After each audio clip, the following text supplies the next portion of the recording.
It's God who makes churches grow. This is 1 Corinthians chapter 3, beginning in verse 10. In our curriculum, we saw how Paul planted the church at Corinth, and Apollos watered it, but God is the one who made it grow.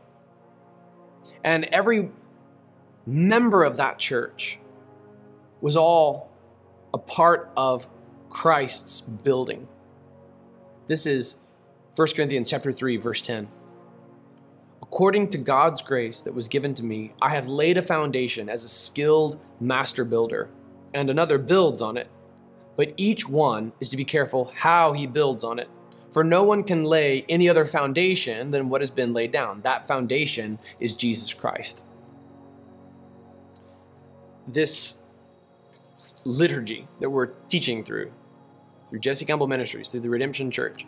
If you are watching this video well into the future, it's right now, it's New Year's Day 2022. First time I've said that year. If you're watching this well after that and you haven't done our series in order, you haven't really seen exactly what we've done here. It began with the Gospel of John. That it began with the gospel that was written to convince Gentiles that Jesus is the Son of God. That was the very first sermon, the very first curriculum session, the very first set of devotions. All of it began there. And the hope is that in the years to come at the Redemption Church, as we lead people to Christ, we take them back through this first year's worth of teaching. It's all built on the gospel of Jesus Christ. I chose John deliberately. I've written stuff that goes verse by verse through Matthew. I've written multiple devotion books that do that. It's incredible. Mark is included within Matthew. Luke's gospel is actually one of my favorite to read, but John's gospel is written specifically for a purpose like ours, a context like this one. And so we began with the gospel. And every year in our teaching plan, when summer vacation ends and fall comes around, the holidays approach, and people suddenly become Christians again, start coming back to church, we're going to go back to a gospel. And so as I go through the gospels, I leave stuff behind so as not to repeat the same teachings over and over again every year. But every year we go back to the gospel, back to the gospel, back to the gospel. And the whole church began with the Gospel of John. It'll be a full decade before I go through the Gospel of John again, verse by verse. This is the foundation for the Redemption Church. How cool is it to read a teaching about church planting while we are planting a church together? I know that one day, it's God's will, I know that what we're doing is not just about us and our own generation. I've served on staff at churches where the founders of the church, the planters of the church, lacked vision, and we all suffered because of it. I remember one church that I served at in Orlando, First Baptist Church of Windermere. Today it's Family Church. What's up, Family Church? I love you guys.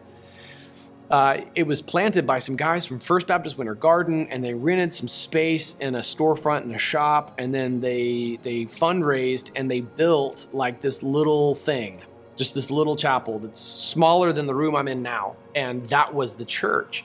And if there was somebody there, somebody in the room who said, guys, what if one day we become a mega church? They would have said, like, Carl, pipe down, you're crazy. But I would give anything if they would have listened to Crazy Carl, because Crazy Carl would have been right. And the result was, fast forward, we were landlocked and we were packing out several services per weekend, and we had parking issues, and there was only one 2-story building on the whole property, and everything around the church property on 300 Main Street, Windermere, was completely bought out, and there was no way to grow. Now, God used that. Other campuses came about as a result, began to grow, and that was really cool. God used it mightily. But man, we faced some ceiling issues. We faced some issues after that. And over time, though, the reason the Lord made it grow was that it was built on Jesus. It was built on the gospel of Jesus Christ. And one day, the Redemption Church, one day, if it's God's will, if the Lord tarries, there's going to be another pastor of the Redemption Church. Yeah, I don't always look both ways before I cross the street. I'm a space cadet, and I look at my phone too much. And so I could get hit by a bus. And when that happens, who's going to take over? Whoever does that needs to believe in the gospel of Jesus Christ.